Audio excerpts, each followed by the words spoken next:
Bom, gente, bom dia. Vamos lá. Lembrando sempre que o intuito nosso aqui é, a partir do probleminha da cadeia de N osciladores acoplados, a gente construir a ideia de um espaço vetorial que agora tem dimensão infinita, tá? Então, eu estou tentando fazer isso com vocês com uma transição do problema de N osciladores, N grande mais finito, para o que acontece quando a gente vai para N infinito, e a gente toma o limite do contínuo, tá bom?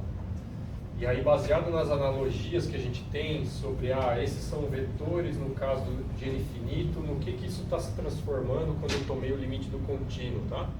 A gente tentar, de maneira fisicamente motivada, né, transpor os conceitos do espaço vetorial de dimensão finita, grande mais finita, para o caso do espaço vetorial de dimensão infinita, tá? Então, hoje, eu vou discutir um pouquinho do problema que apareceu no final da aula passada, que diz respeito à série de Fourier, tá?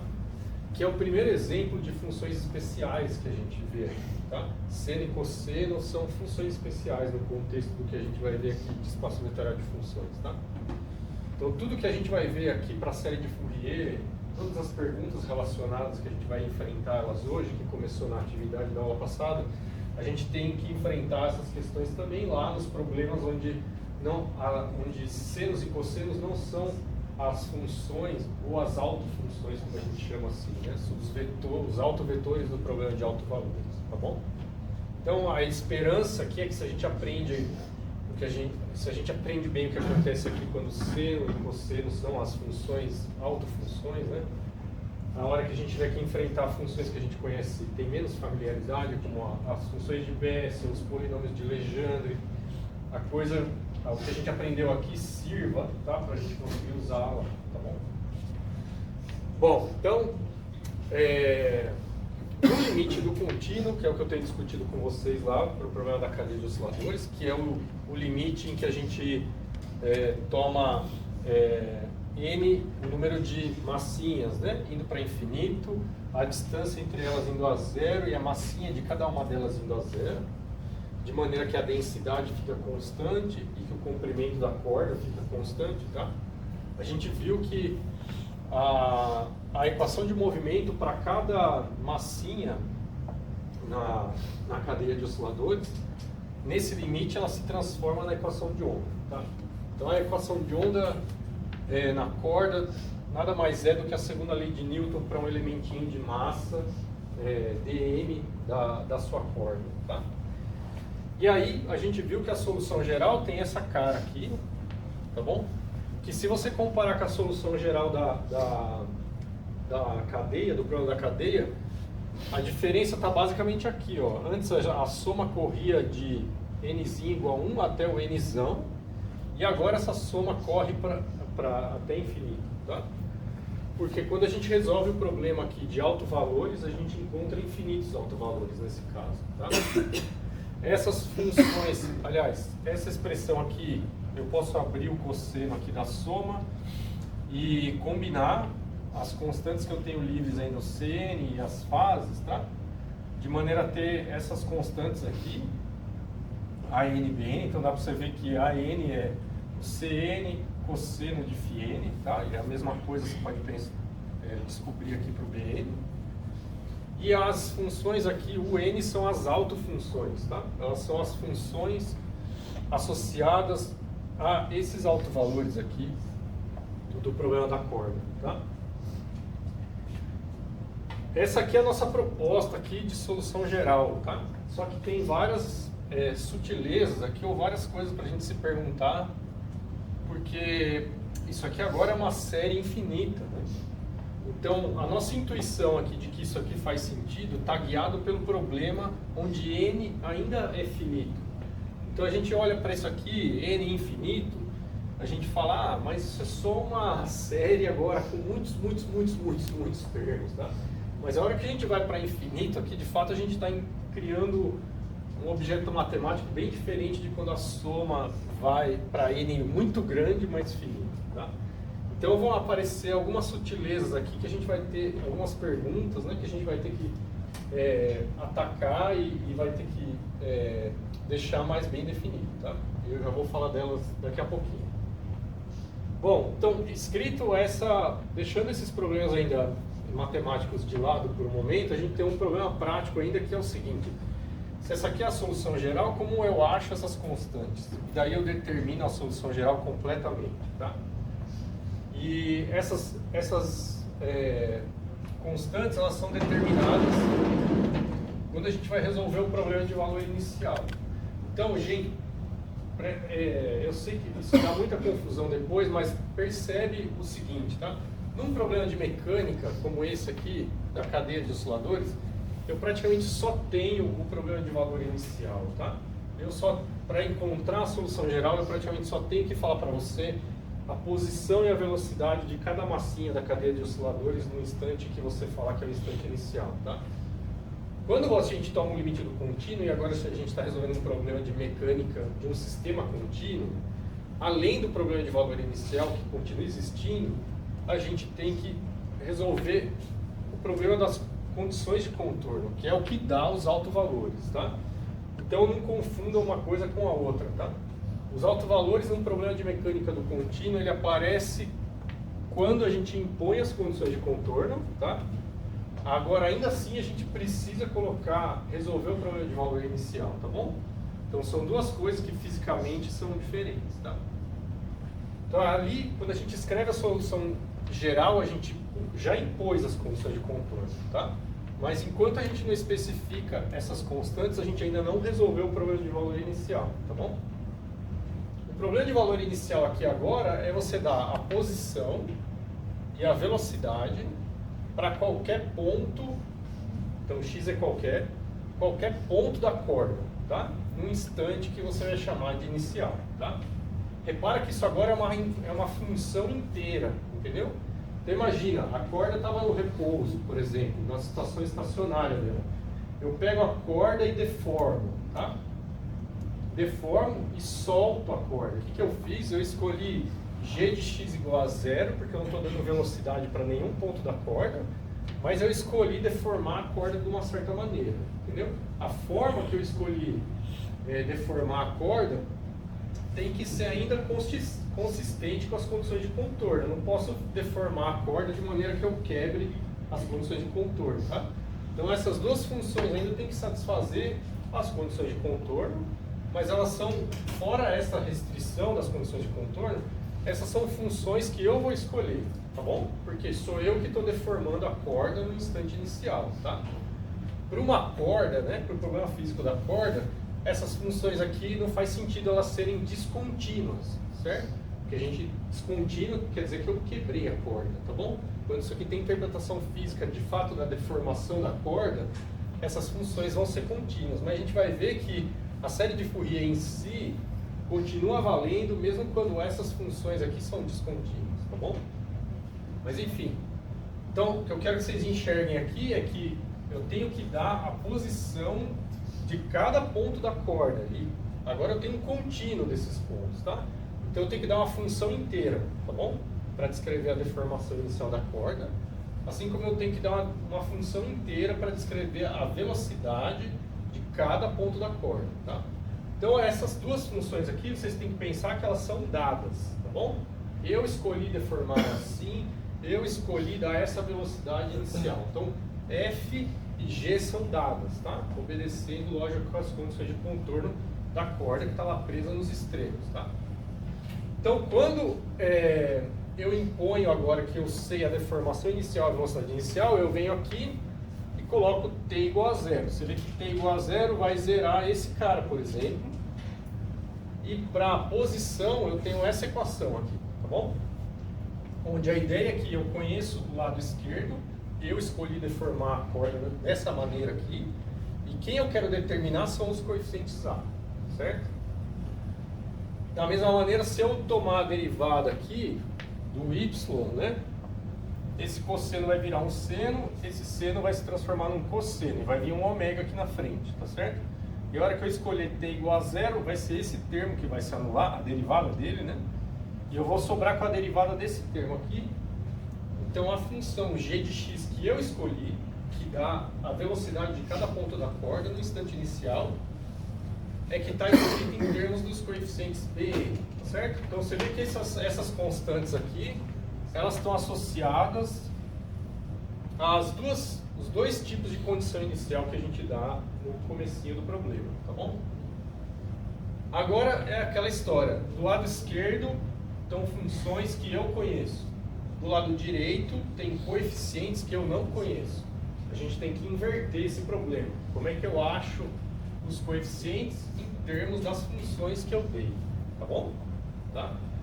E aqui que surge a série de Fourier como uma ferramenta, né? Porque esse problema da corda está dizendo para a gente, na verdade, que uma função qualquer nesse intervalo de 0 a L que satisfaça essas condições de contorno pode ser expandida em termos dessas funções, tá?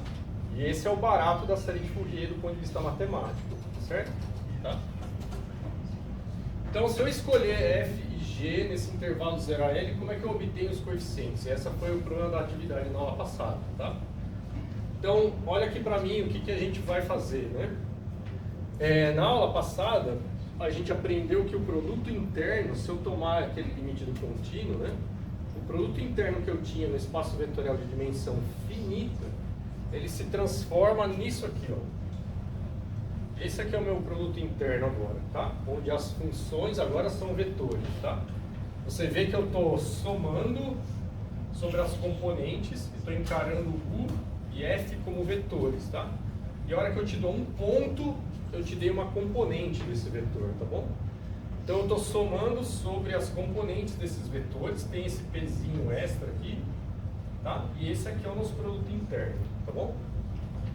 Se eu colocar a expressão de f aqui, essa expressão para f, aqui dentro dessa integral, então eu ponho o somatório aqui, tá?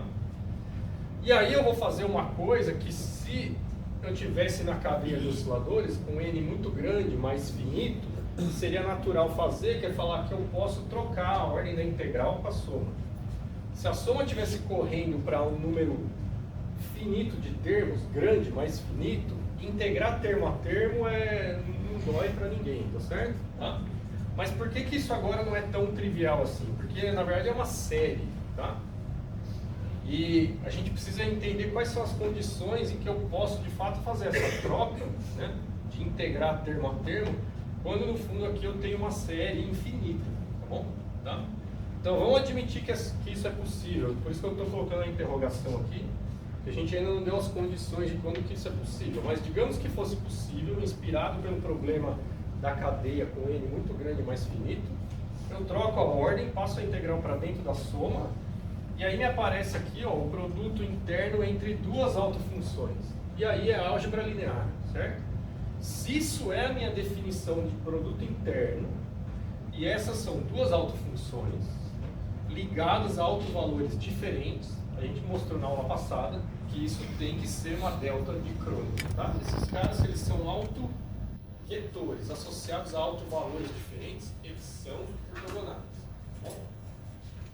E aí, se isso aqui é uma delta de n, você vê que eu vou matar o somatório todo, exceto quando n é igual a n, tá certo? E isso me dá o coeficiente a n, tá bom? Então agora você percebe que eu encontrei o coeficiente em termos da função f de x, tá bom? Tá? Beleza? Fala. Isso é o produto interno, né? Isso é o produto, esse é o nosso produto interno. Por que você fez qual é o produto interno? Isso aqui, ó. Sim.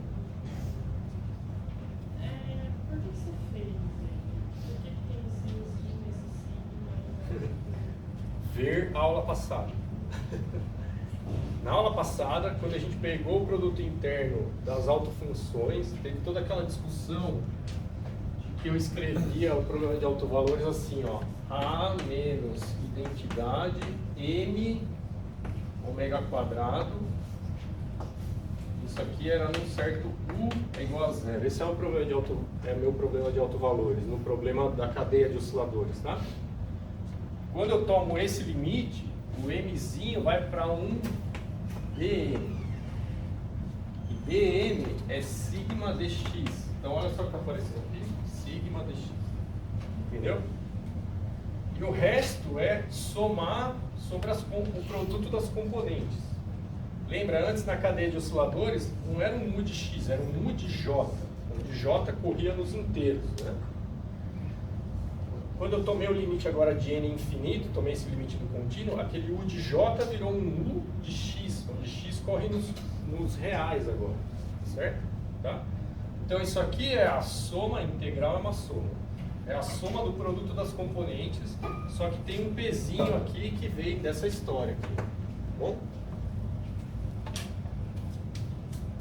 Bom, então eu posso fazer a mesma coisa para outra função g. Eu tomo o produto interno da função g. Então pensa agora, qualquer função você tem que pensar nela como um vetor, tá certo?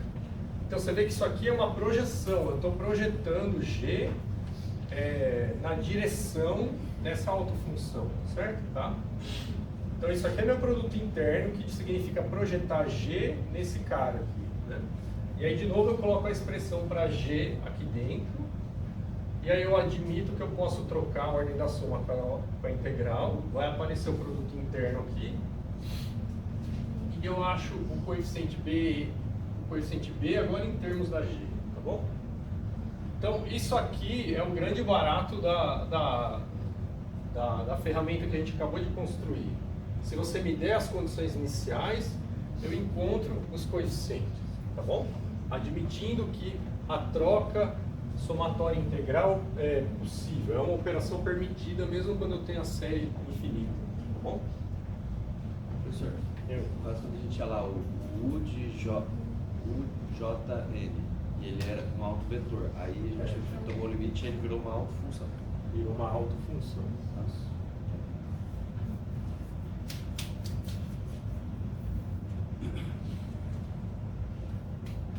Bom, então tá. A pergunta agora, então, o que eu vou fazer agora na sequência é entrar um pouco nas questões matemáticas, tá? Quando é que eu posso fazer essa troca de integrar termo a termo? A outra questão é, do jeito que a gente fez aqui, parece que não tem, além das condições de contorno, nenhuma outra condição que deve ser imposta sobre as funções f e g, tá certo? E aí, do ponto de vista de álgebra linear, de novo, é aquela história que eu estava falando para vocês na aula passada. Isso que eu estou fazendo aqui, então, se não tem nenhuma condição sobre f e g a não ser as condições de contorno, isso aqui está dizendo, em outras palavras, é que, do ponto de vista de álgebra linear, essas funções, elas formam um conjunto completo, tá? Um conjunto completo significa que você me dá qualquer função f de x, tá? Que eu consigo expandir nessas autofunções. Então isso é o análogo de você falar assim, você me dá qualquer vetor no R3 e eu consigo expandir nos versores I e JK, certo? Por exemplo, se eu dou um vetor para você no R3 e eu falo assim, a base IJ só é completa. Não, não é completa. Eu não consigo expandir qualquer vetor do R3 só em IJ. Por exemplo, pega um cara que é exatamente perpendicular a ele, eu não consigo expandir. Então, só a base IJ é incompleta no R3, certo? Agora aqui está aparecendo que, do ponto de vista de álgebra linear, eu dou qualquer f seria o análogo de qualquer vetor no R3, e ela pode ser expandida na base dessas autofunções. Tá? Essas autofunções seriam os análogos dos versores da base que você escolhe no R3, entendeu? Professor, então a n cosseno mais bn seno são as componentes dessa função formada pela autofunção. Exato. Então você pode ver isso aqui como se fosse a combinação linear que você faz lá no R3 e esses caras são os seus versores, entendeu? Tá? Isso tudo, tá?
Ó, a primeira questão que a gente pode colocar aqui agora, perante essa... Você vê, se isso aqui tudo for verdade, a gente tá de frente para uma arma muitíssimo poderosa. Desculpa, essa palavra é ruim. Uma ferramenta muitíssimo poderosa, tá certo? Que é você poder expandir uma função qualquer em funções trigonométricas, tá bom? Agora, começa a ter várias perguntas aqui que o ceticismo aqui é super válido. A primeira é, cara, mas isso aqui de fato converge, tá? Ou eu estou falando nonsense aqui completamente, tá? E se esse treco aqui diverge na hora que eu vou para infinito? Entendeu? Aí eu estou falando que infinito é a solução da equação de onda, faz sentido, entendeu? Então se essa série não converge, faz algum sentido. Isso aqui parece lindo, maravilhoso, mas faz algum sentido? Então a primeira pergunta mesmo a se fazer é, essa série converge? Porque se eu estou falando de infinito aqui, não tem nada a ver, certo? Então essa é a primeira coisa. A segunda relacionada com isso tem a ver com a troca da soma pela integral ali.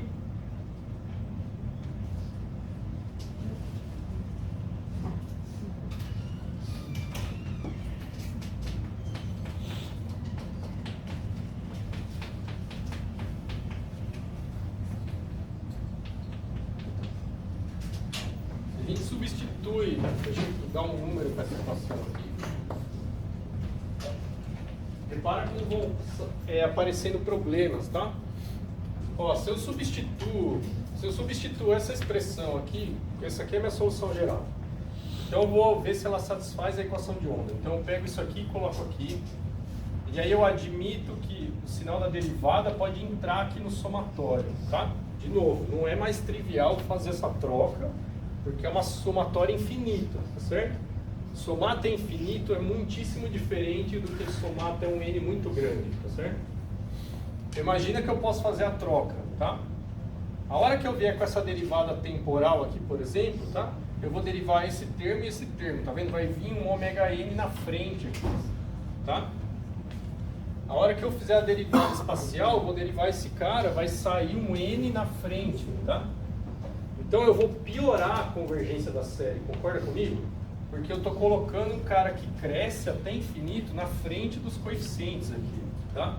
Então os coeficientes têm que decair com a ordem n rápido o suficiente que mesmo quando eu boto aqui na frente deles n ao quadrado, tá? Porque eu faço uma derivada segunda.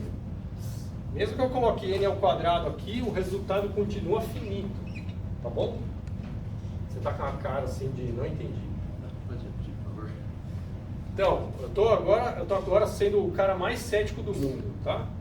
Eu tô falando assim, primeiro, isso aqui pode nem convergir. Eu posso estar falando nonsense, isso aqui pode explodir da infinito.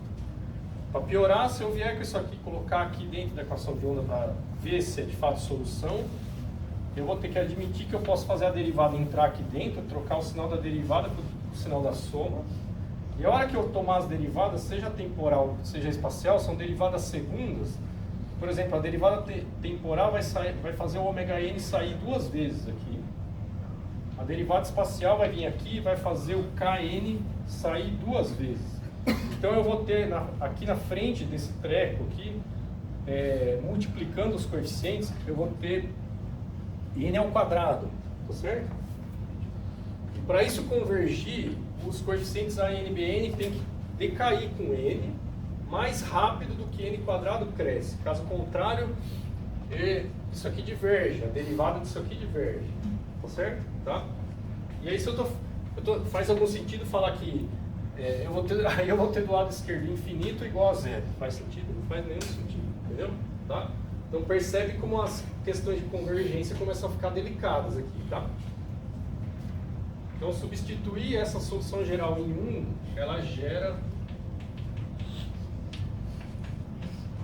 potências n quadrado, né? Porque tem derivadas segundas, tá? Isso diminui a convergência da série, se é que ela converge.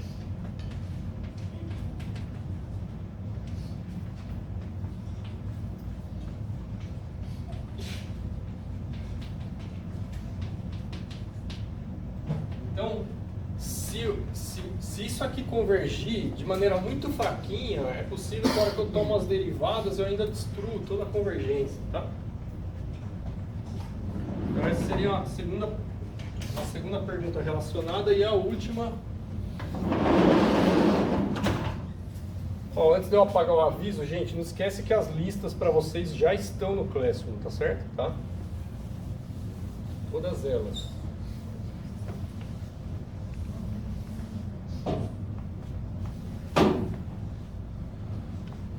E a outra pergunta que eu estava falando aqui é da completude, né?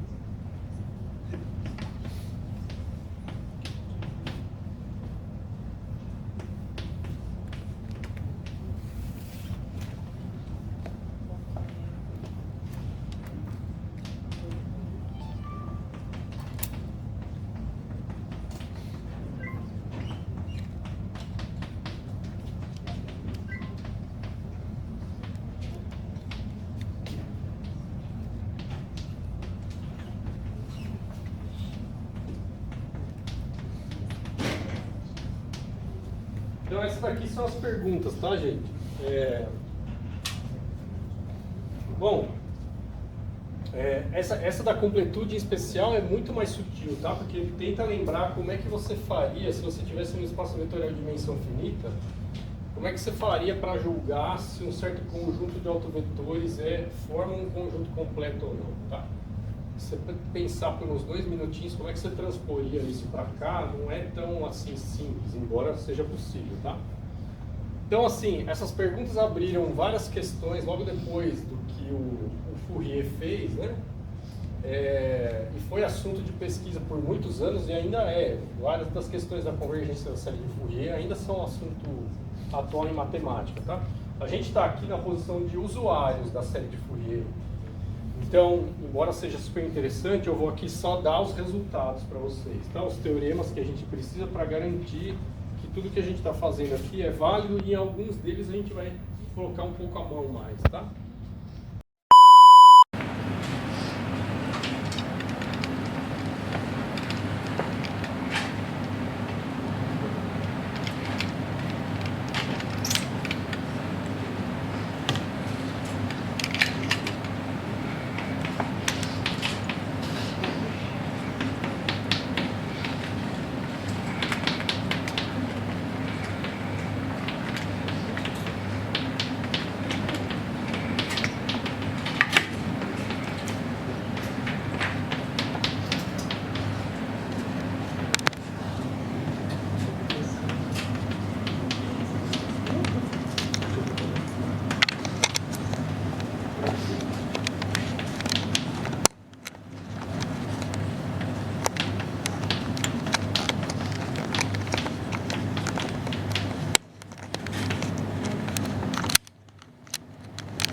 Bom, então assim,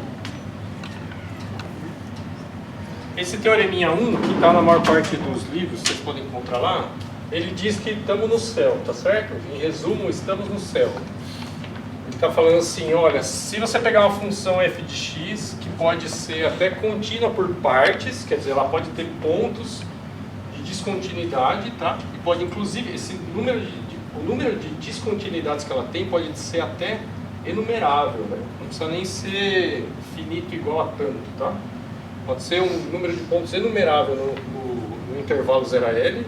Se essa função respeitar, então, a contínua por partes é a condição que a gente está colocando, que não se aplica para o caso da corda, né? Por causa da corda não faz sentido, só faz sentido f de x contínua, mas enfim. Mesmo se f de x for só contínua por partes e respeitar as condições de contorno, então esse limite aqui, com AN sendo dado por essa expressãozinha aqui, que é o que a gente viu lá, converge, tá? Mesmo quando o f de x é descontínuo, que é o mais interessante, e como f é qualquer contínua por partes nesse intervalo, subentende, tá? Como consequência, né, de que essas autofunções formam-se um conjunto completo, tá bom? Então qualquer função f de x contínua por partes, nesse intervalo 0 a n, que respeita as condições de contorno, pode ser expandida dessa maneira aqui, onde os coeficientes a n são calculados dessa forma. Uma pergunta que é interessante aqui, que fica para depois, tá? Porra, mas se o cara for descontínuo, por exemplo, imagina uma função que tem um salto, ela é descontínua, tá? A série, por outro lado, é uma série que é soma de funções contínuas. Então, para onde vai convergir a série? Exatamente no ponto em que a f de x original é descontínua, tá?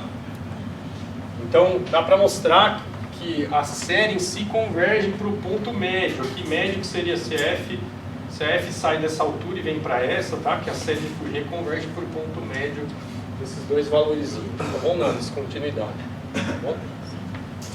Então, esse teorema garante, por exemplo, que a gente pode trocar o sinal do somatório com a integral, porque está dizendo que a série converge, e eu vou dar alguns detalhes a mais sobre isso aqui.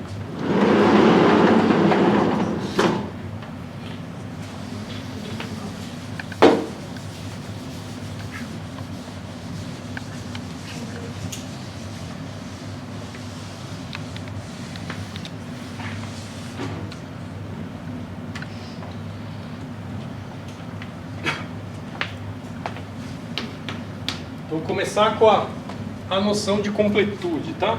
Isso aqui é interessante porque vai bater, ou deveria bater um sino lá de coisas que vocês já viram, tá?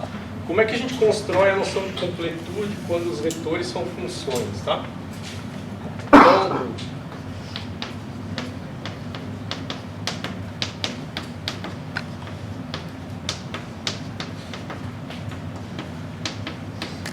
aqui eu vou dar uma maneira que é o que é mais comum nesse nível que a gente está vendo, né, de como é que a noção de completude ela é construída, tá?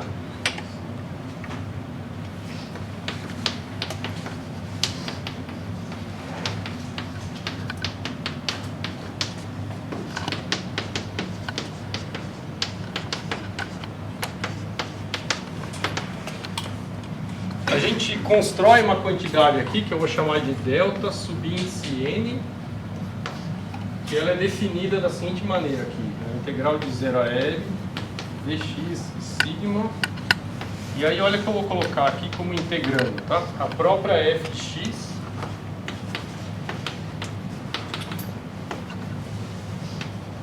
e a expansão dela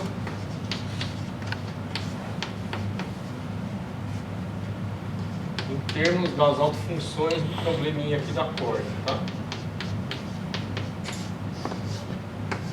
Só que repara que é a série truncada, tá bom? Por isso que esse delta tem o subíndice n, tá? O que eu estou fazendo aí? Você vê que eu estou definindo um desvio, né?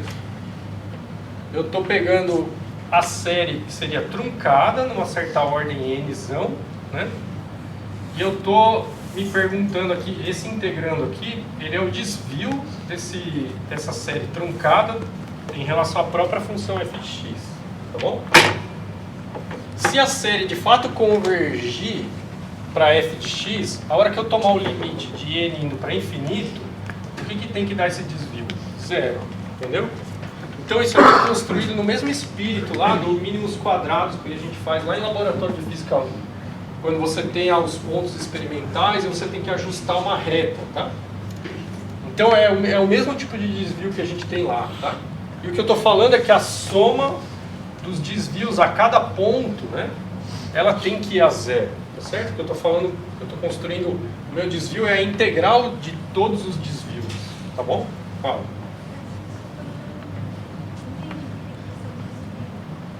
Porque se n for para infinito e a série converge, então a série infinita tem que ir para f. Então essa diferença tem que ir para zero. Agora, se n está longe de infinito, então eu não estou descrevendo exatamente f, eu tenho uma aproximação de f. Então essa diferença aqui deve ser finita, entendeu?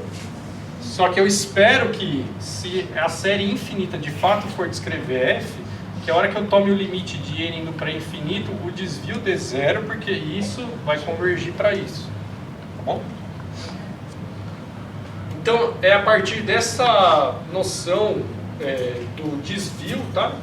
Que existe entre o próprio valor da função e a série truncada, que a gente julga se a série é completa ou não, ou se as autofunções formam um conjunto completo ou não. Tá?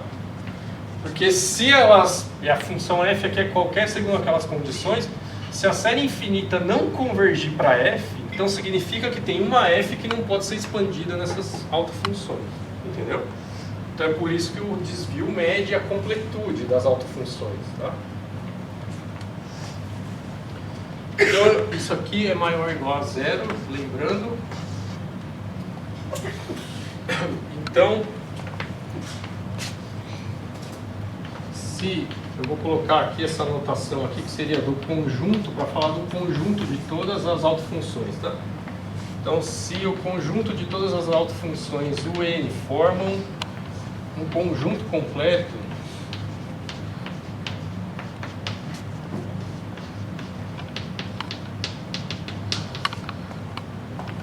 então a gente exige que o limite, quando o nzão vai para infinito, de delta n seja zero. Entendeu? Essa daqui é a nossa abordagem para completude agora nesse espaço vetorial de dimensão infinita, tá?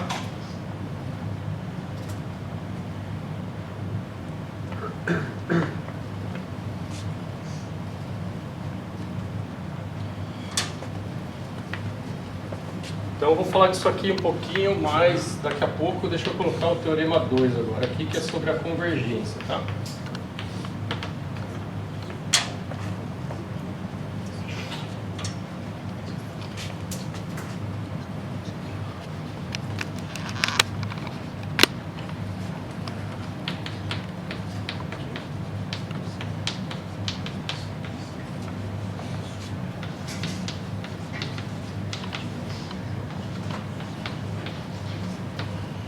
Então o teorema 2 afirma isso aqui, ó, tá?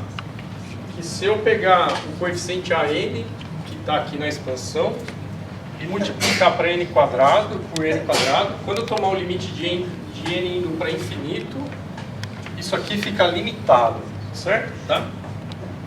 Então essa é uma afirmação sobre a convergência da série de Fourier, tá?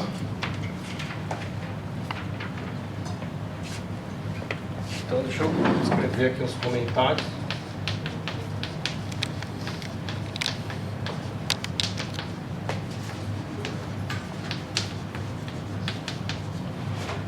Então, falando em lista, está lá na lista 7.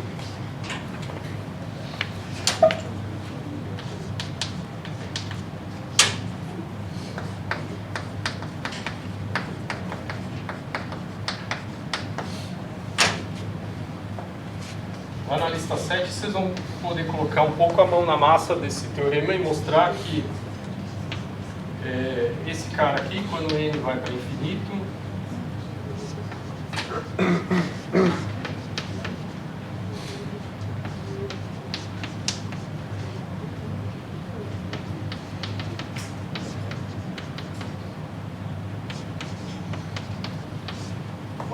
para isso aqui.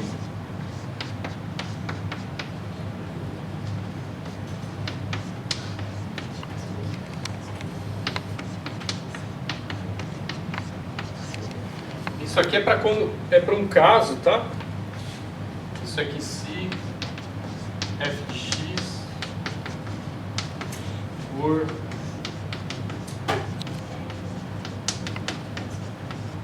descontínua em x igual a x0 por f' de x, eu estou escrevendo aqui, ó, derivada, tá bom? Então, eu estou dando alguns detalhes de coisas que vocês vão fazer lá na lista.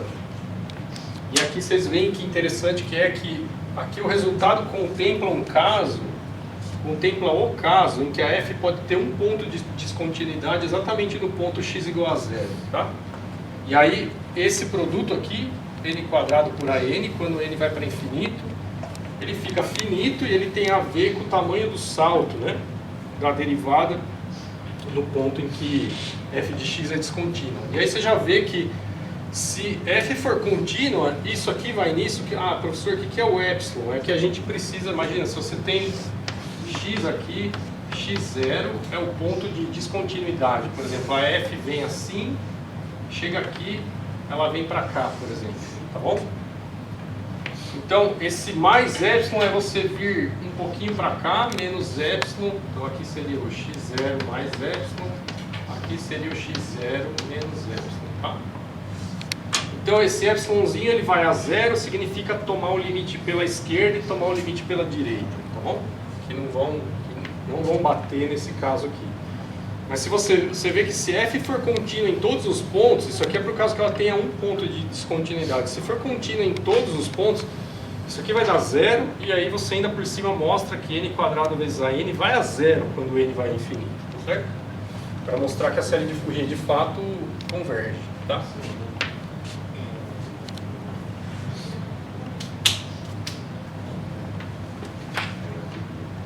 Então esses dois teoreminhas têm, vou resumir as consequências deles, tá? Para nós, que é importante.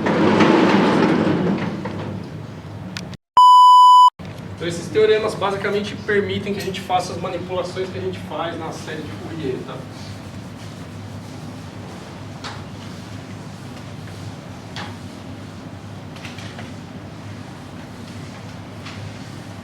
E a outra coisa que eu já falei para vocês, mostra também que a série de Fourier é mais poderosa que a série de Taylor, por exemplo, que exige que a função seja contínua em torno do qual a gente expande, tá? Então a série de Fourier permite que a gente expanda uma classe mais geral de funções do que a série de Taylor expande. Então aqui vou comentar o que seriam os corolários ou as consequências, tá? Esses dois teoreminhas estão...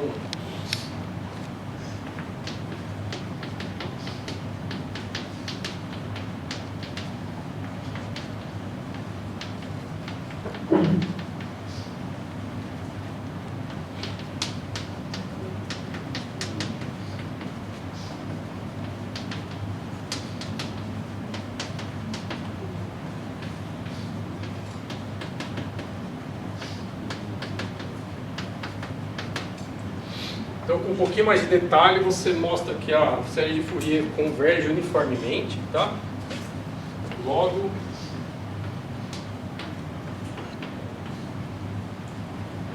a soma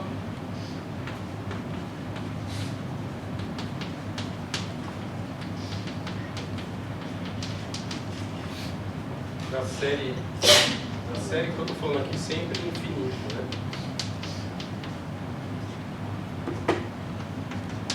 Ela é contínua.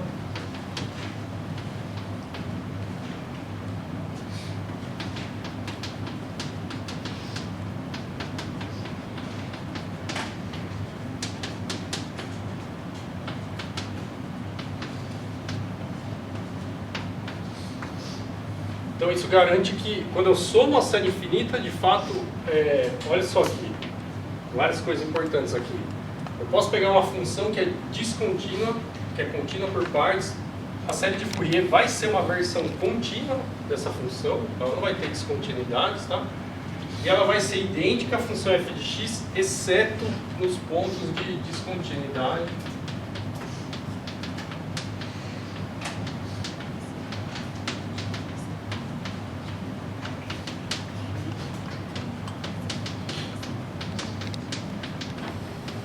E aí dá para depois mostrar o que acontece, para onde ela converge nas descontinuidades, tá? E esse tipo de convergência uniforme da série de Fourier garante que a série pode ser integrada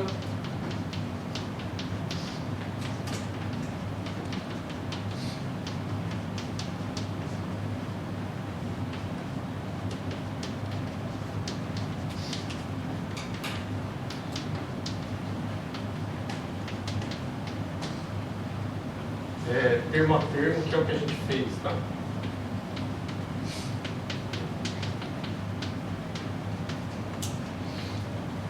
Então, embora seja uma série infinita, a gente pode manipular a série de Fourier como se ela fosse uma série que tem um limite superior, tá? Uma série de número de elementos muito grande, mas finito. Então, essa intuição que a gente tem de como manipular um somatório de termos continua sendo válido para a série de Fourier, mesmo ela sendo uma série infinita, tá bom?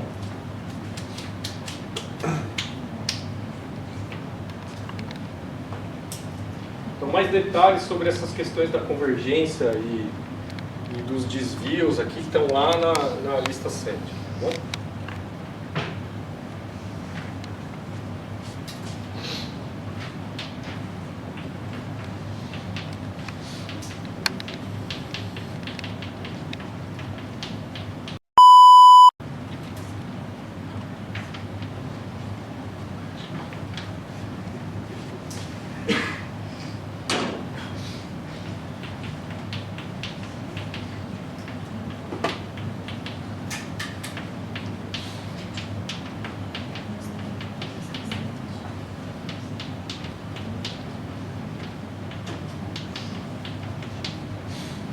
Bom, gente, ó, do ponto de vista matemático agora, se você ficar apaixonada pela série de Fourier, você fala assim, puxa, que lindo, maravilhoso, eu posso expandir qualquer função agora, mesmo que seja contínua por partes.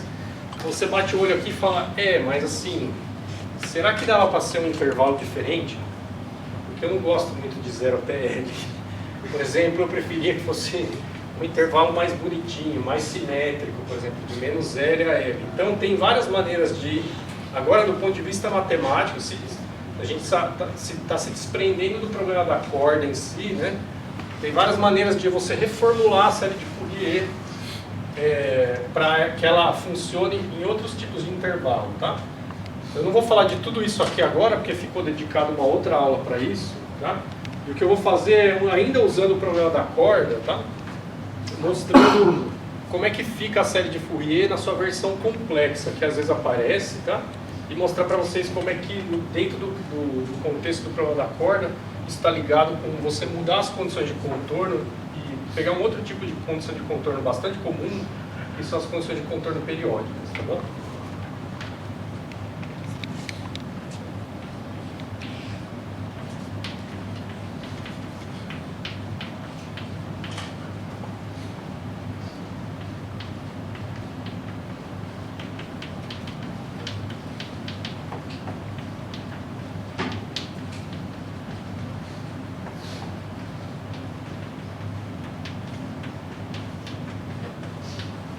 Eu poderia construir a série de Fourier para condição de contorno para um outro intervalo, principalmente a versão abstrata, só do ponto de vista matemático, mas eu vou preferir que a gente ainda fique aqui com um pé, sabe, pisando na física, assim, no problema da corda, tá?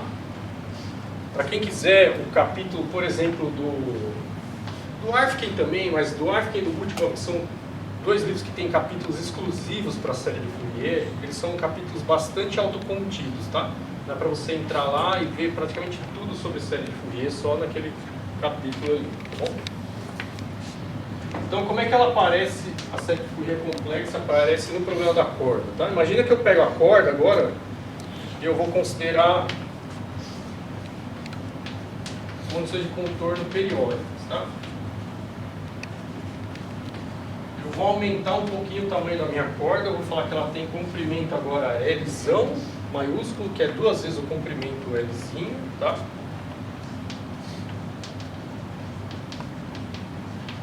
Eu vou colocar essa corda agora no intervalo menos L a L, tá? Que é um intervalo simétrico.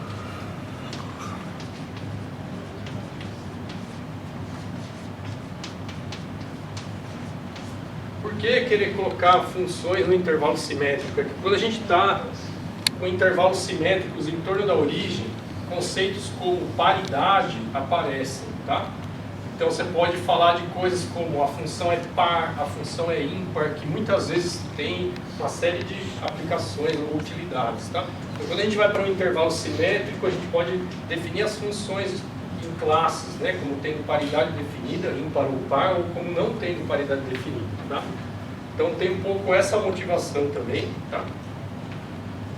Então eu tenho uma corda agora que tem tamanho 2L, que vai de menos L a L, mais as condições de contorno que a gente vai exigir não são de extremos fixos, mas são a seguinte, ó, são as chamadas condições periódicas. O que é condição periódica? Quer dizer que eu, de alguma maneira, defino a noção de que eu dei uma volta, certo? Se eu dei uma volta, eu voltei no mesmo ponto, tá? Então aqui significaria falar assim, ó, a amplitude de oscilação da corda. Quando eu pegar um ponto e somar o comprimento todo da corda, isso significa que eu voltei para o mesmo ponto, tá? Então a gente fala que isso é igual à amplitude de oscilação que eu tinha no ponto X, tá? Quer dizer, pegar um ponto X e se deslocar exatamente do comprimento da corda é voltar no mesmo ponto, tá bom?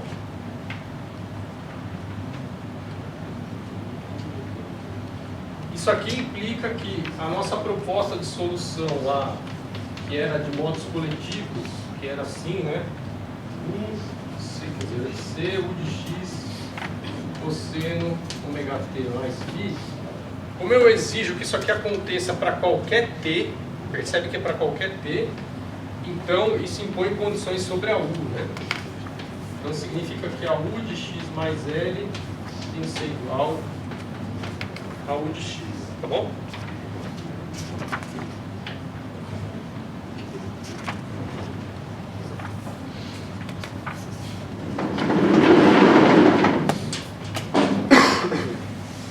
Vocês vão ver agora que mudar as condições de contorno de extremos fixos para isso aqui, para condições periódicas de contorno, muda a cara das autofunções, tá? Professor, isso que você está fazendo no caso é igual no começo quando você falou que, tipo, bem no começo da aula que você falou que você delimitou o limite das funções e aí você resolve depois o problema do valor inicial. Exato, eu resolvo primeiro o problema de contorno, depois resolvo o problema de valor inicial. Porque percebe, para resolver o problema de valor inicial, que é achar esses coeficientes, eu já tenho as autofunções. Eu já preciso ter as autofunções. E para ter as autofunções, a gente precisa resolver o problema de autovalores. E o que é a versão aqui no espaço vetorial de dimensão infinita do problema de autovalores? É você resolver o problema de contorno, das condições de contorno, tá bom? Quer dizer, é você... Na verdade, o problema de autovalores aqui é você tem uma equação diferencial cujas funções, cujas soluções têm que satisfazer certas condições de contorno. Então você tem que bater o olho na sua equação diferencial, que vai ser quase sempre de segunda ordem para nós aqui, saber então quais são as duas soluções linearmente independentes que seriam solução dessa equação e daí impor as condições de contorno à combinação linear dessas duas soluções. Então, exemplo mais simples possível. Aqui, no problema da corda, a equação diferencial, vou escrever aqui, para a parte espacial, né? É a equação diferencial do oscilador harmônico, né? Então a gente tem essa equação aqui,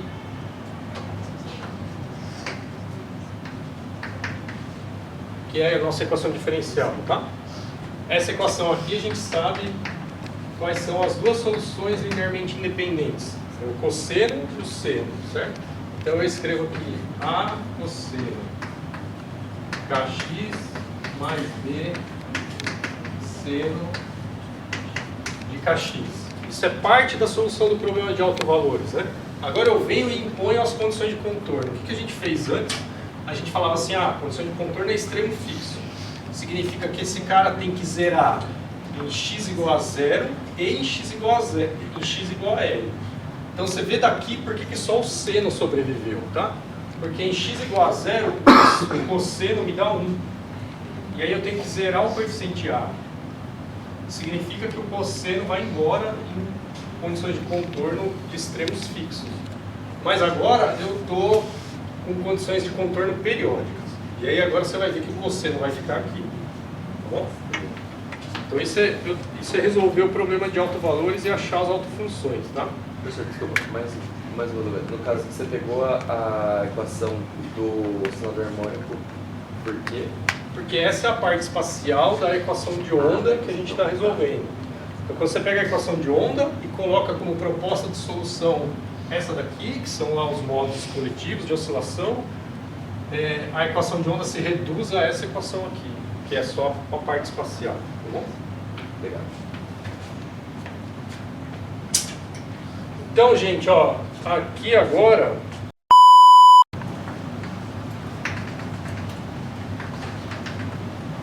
se a gente olhar, por exemplo, um dos possíveis cossenos que eu posso pôr aqui, né, eu vou ter alguma coisa assim.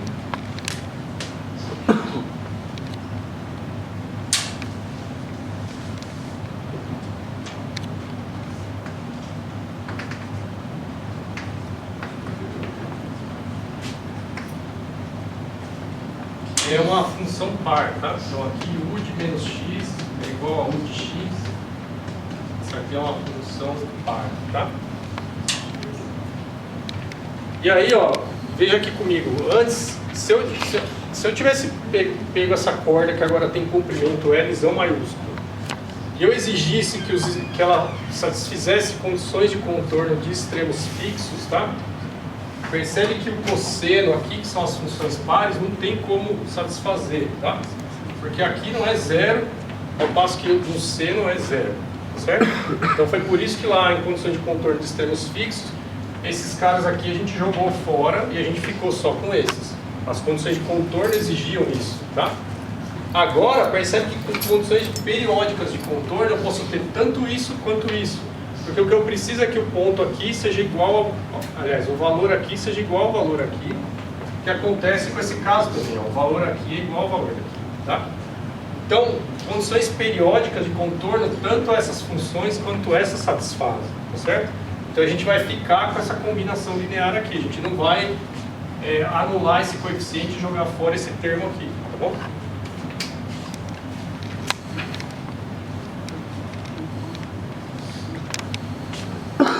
Então aqui, para condições de contorno periódicas,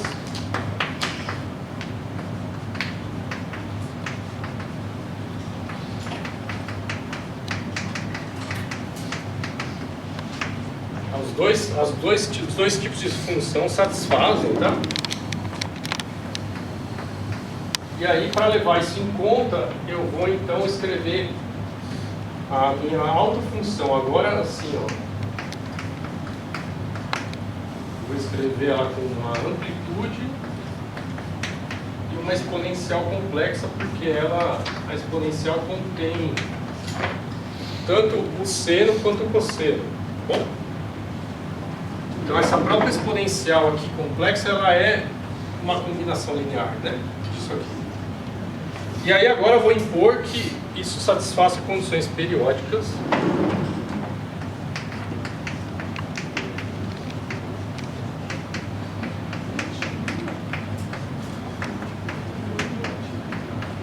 Que significa impor essa igualdade aqui, tá? Então eu vou escrever aqui, ó, vai ficar AN, E, AI, KN, X mais L, isso é igual a AN, E aí, KNX, tá?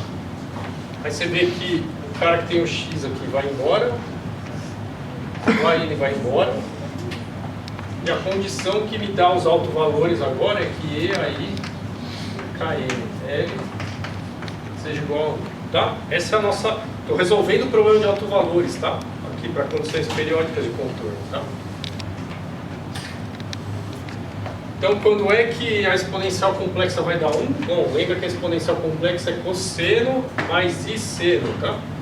E o que está do lado direito aqui é o número real, então significa que o seno tem que anular, tá certo? Tá? Então isso significa que KN vezes L tem que ser igual a quê?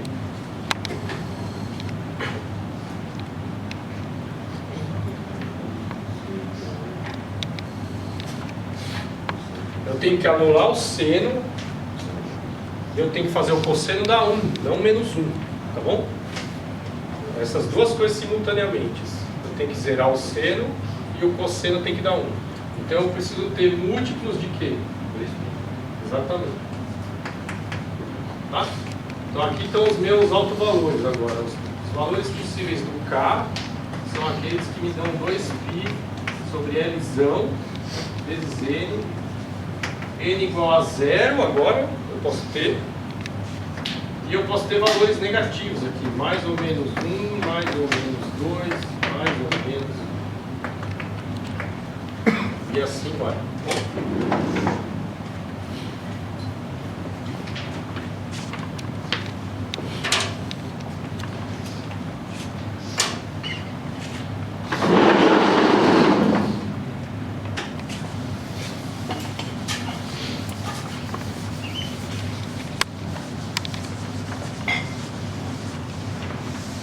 Então repara que as minhas autofunções agora são complexas, tá?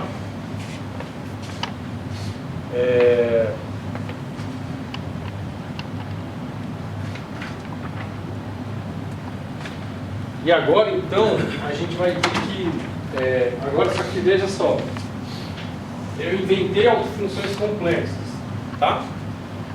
Por isso que eu não quis ir tanto para matemática assim, para a gente poder ficar com o pé no chão assim. Olha só, eu inventei autofunções complexas, mas eu ainda estou descrevendo uma corda que oscila, tá bom? Então pensa no problema de valor inicial aqui. A função f de x que me dá a deformação inicial da corda continua sendo uma função real. Então eu quero continuar descrevendo funções reais, só que com autofunções complexas agora, tá bom? Para isso eu vou precisar mudar um pouquinho a nossa definição do produto interno, tá? Porque o produto interno, que são os coeficientes que estão lá, precisam ter na cabeça deles que eles estão descrevendo funções reais, tá bom? Então,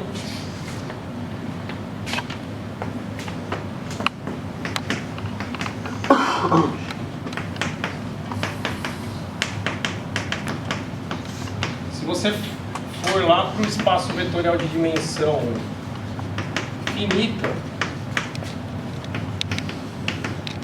você vai ver que quando você tem autovalores reais, mas que você pode ter autovalores complexos, tá?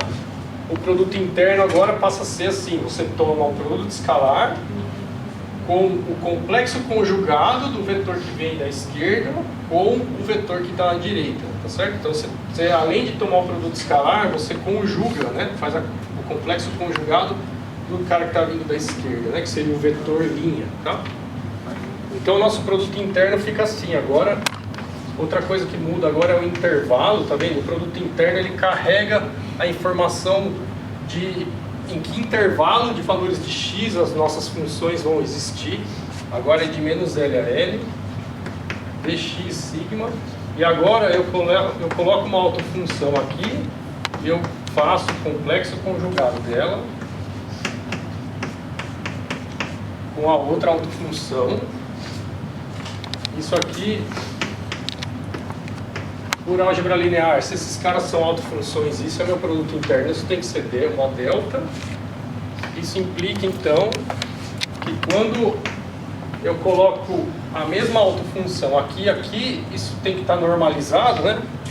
Então significa que se eu pegar lá o módulo quadrado da amplitude que eu ainda não achei aqui.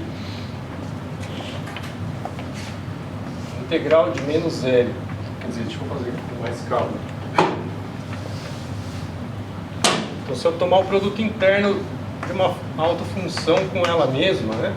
Então, eu vou ter o N complexo conjugado, o N.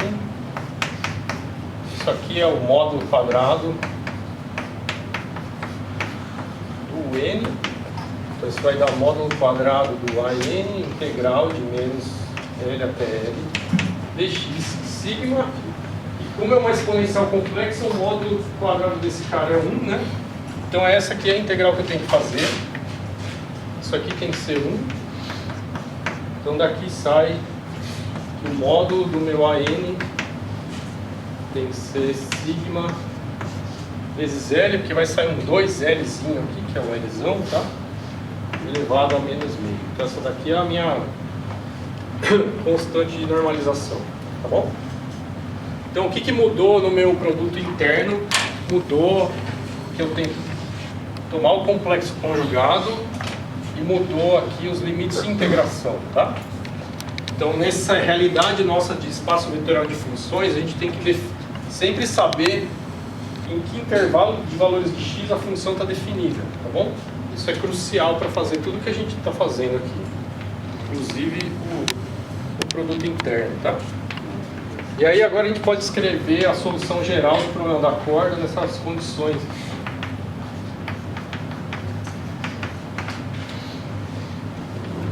E aí eu quero que vocês olhem cada linha que eu escrevo, vai olhando e faz o paralelo com o caso das outras, da condição de contorno de extremos fixos, tá? Então, quando eu escrevo aqui que a solução geral é a soma, eu tenho que saber soma sobre quem? A somação sobre o índice dos autovalores, tá vendo? Aonde começam os valores de n agora? Começa lá em menos infinito. Começa em menos infinito, aí vem crescendo, crescendo, crescendo, passa em zero e daí entra nos inteiros positivos, tá certo? Então a primeira diferença está aqui, ó. Os autovalores estão indexados agora de menos infinito a infinito. Mas a expressãozinha que eu coloco aqui, vocês veem que é a mesma, né? Cosseno ômega nt mais φn. Tá vendo? O que está dentro do somatório continua a mesma coisa, porque independe da natureza das autofunções. O que mudou é a forma desse cara e mudou um pouquinho também os autovalores, tá bom?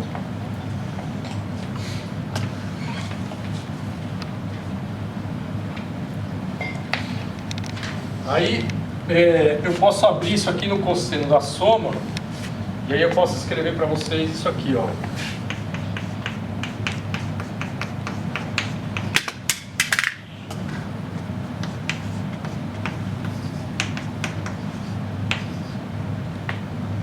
Vou colocar explicitamente aqui a forma das autofunções, então sigma Lzão menos meio exponencial de 2π Lzão nx.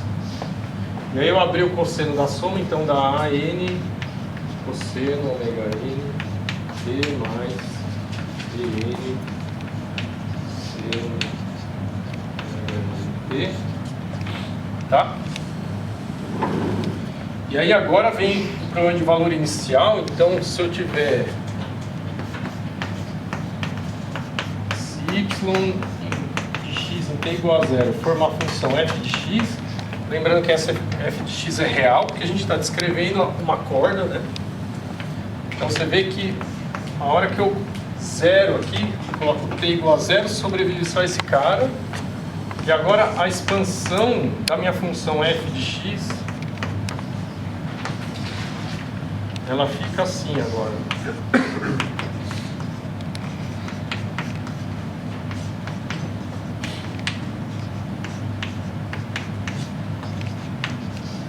Tá?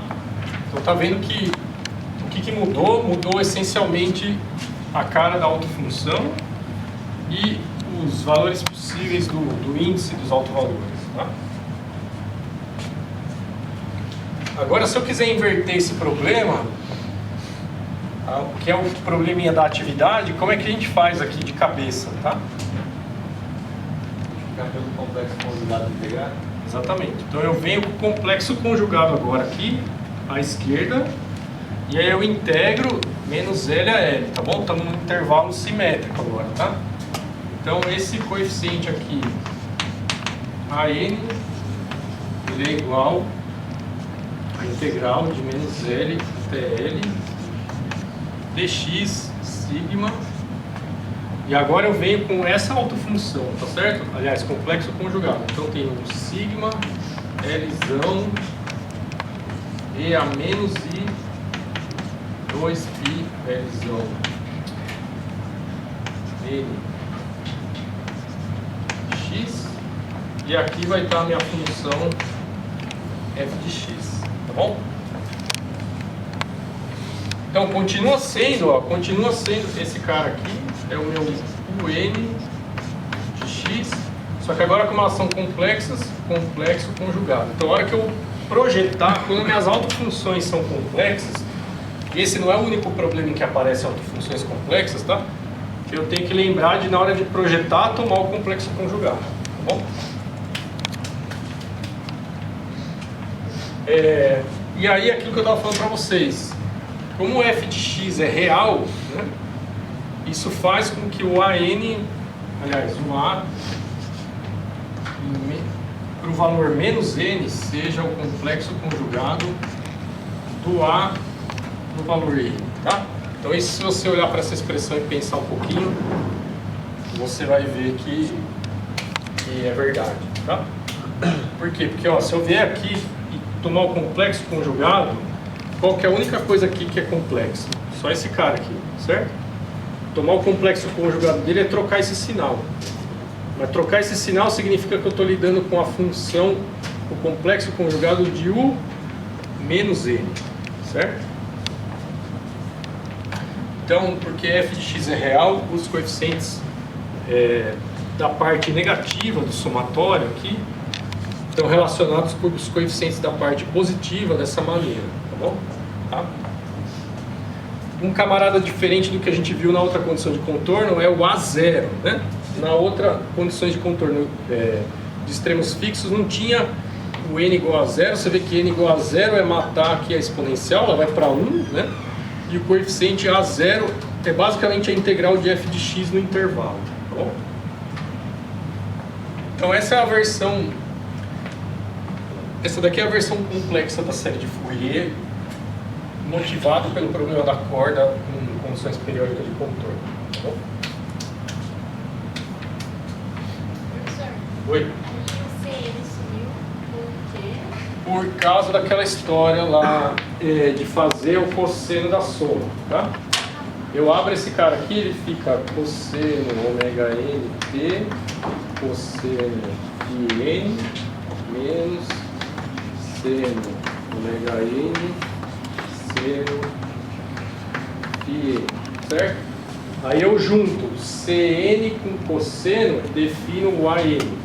Junto Cn com menos seno φ e defino o Bn. Tá bom? É isso.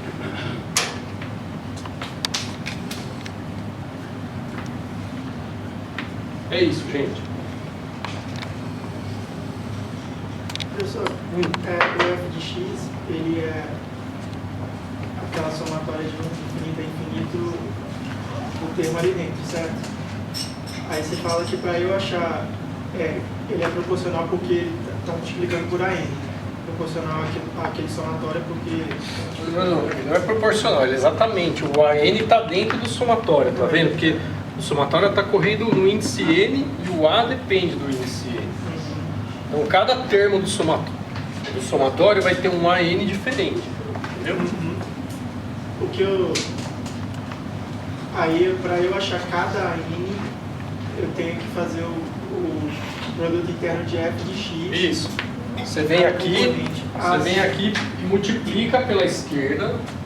pelo complexo conjugado de uma dessas autofunções, aquela do n que você quer. Você multiplica daqui, aí ela pode entrar no somatório, certo? Aí você toma a integral de menos 0 até L dx sigma dos dois lados. E aí o lado esquerdo é esse cara daqui, tá? O lado direito você vai ter o produto interno de uma autofunção para, sei lá, um certo valor de n com a outra autofunção que tem um valor de n diferente. Agora esses caras são ortogonais. Então isso vai dar a delta de Kronecker que vai matar o somatório e vai te dar só um único coeficiente.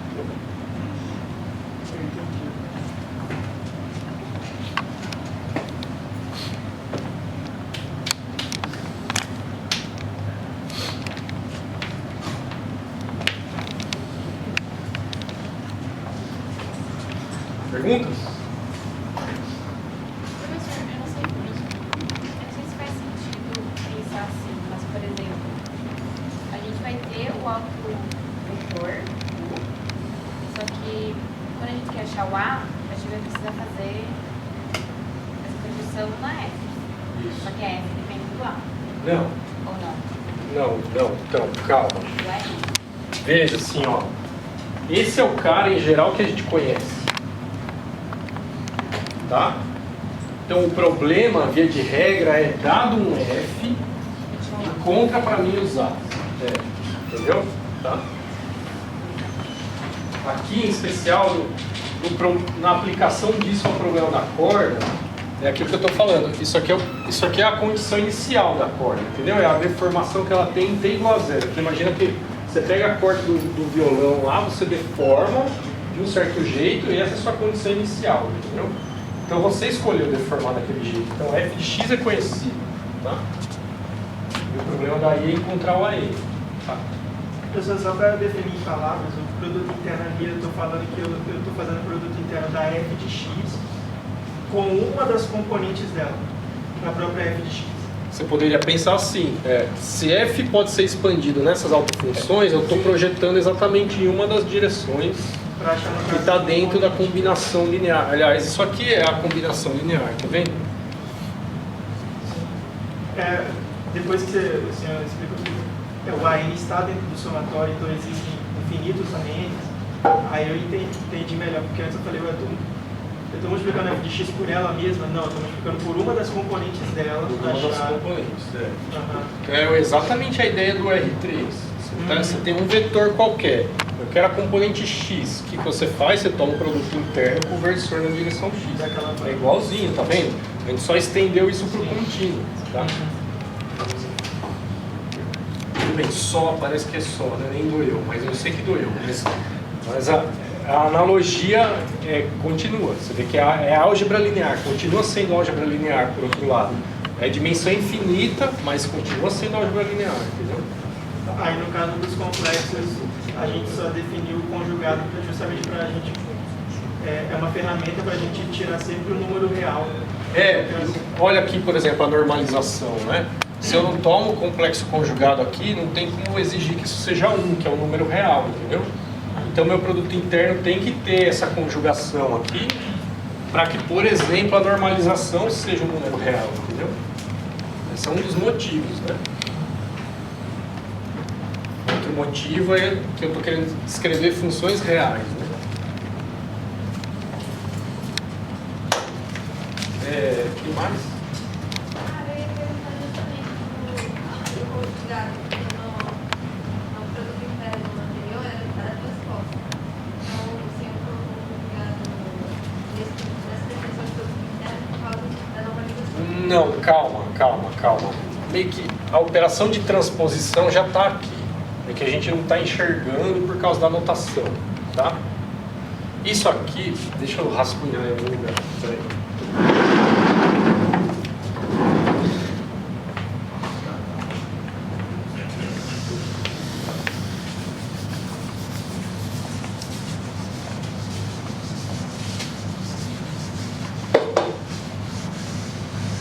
Quando é que eu preciso da notação lá de transposto?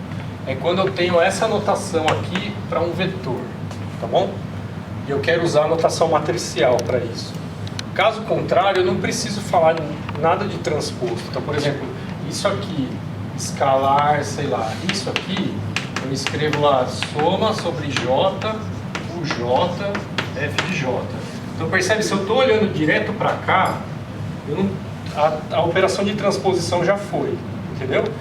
E o que é análogo a isso aqui no nosso caso? Esse cara aqui, ó. Tá?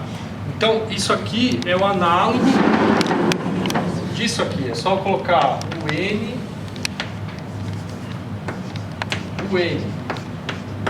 entendeu? Então, aquilo ali é o análogo de eu fazer um produto escalar que eu já estou escrevendo as componentes, a soma sobre as componentes. Então, a operação de transposição já foi tomada, já. Entendeu? Tá? Beleza? Então, aquela expressão do produto interno, ela não precisa mais de você lembrar de transpor alguma coisa, tá? O resquício, talvez, da transposição, nesse caso de autofunções complexas, é o complexo conjugado, tá bom? Mas é importante notar que aquilo ali já é o análogo disso aqui, ó, tá bom? É anterior, isso aqui, já é posterior a escrever alguma coisa como isso aqui, entendeu?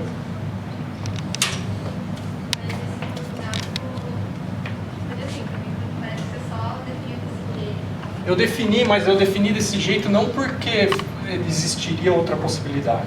É porque tem uma série de quantidades relacionadas a esse produto interno que elas precisam ser reais. Então, que nem eu estava falando para os meninos aí. A normalização, por exemplo, tem que ser um número real. Se eu não tomar o complexo conjugado aqui, vai me dar um número complexo aqui. Então, esse é um dos motivos. O outro motivo é que eu estou descrevendo uma corda. Então, a f de x é a deformação da corda. Isso tem que ser uma função real. Então, esse é outro motivo que está mais difícil de ver aqui, mas que vai culminar nessa relação aqui, tá? Que é o que permite que essa solução geral descreva uma função. O lado esquerdo aqui tem que ser real. Então, se eu tenho coisas complexas aqui, eu tenho que combinar essas coisas complexas de maneira que o lado esquerdo seja real, entendeu? Tá? E aí os coeficientes têm que satisfazer essa condição e, portanto, eu preciso tomar o complexo conjugado quando eu faço essa projeção, entendeu? Então, essas são as razões que me fazem escolher o produto interno tendo esse complexo conjugado aqui agora. Caso contrário, onde era para dar real, não vai dar real, entendeu? Então, essas são as exigências, entendeu? Tem uma lista de requisitos que a gente está preenchendo para exigir que o produto interno seja daquela forma, entendeu? Professor, esse eu poderia explicar novamente porque eu não consegui enxergar da relação ali do porquê que A menos N é igual ao conjugado no A. Porque se eu tivesse, digamos que eu estivesse calculando o coeficiente A menos N, tá? Eu tenho que colocar aqui então a autofunção relacionada a menos N, certo? Só que aí eu tomo o complexo conjugado, tá? Então, se fosse a U menos N, ia ter um menos aqui. Só que aí eu tomo o complexo conjugado, fica mais. E aí é igual ao AN complexo conjugado, entendeu? Tá. Entendeu?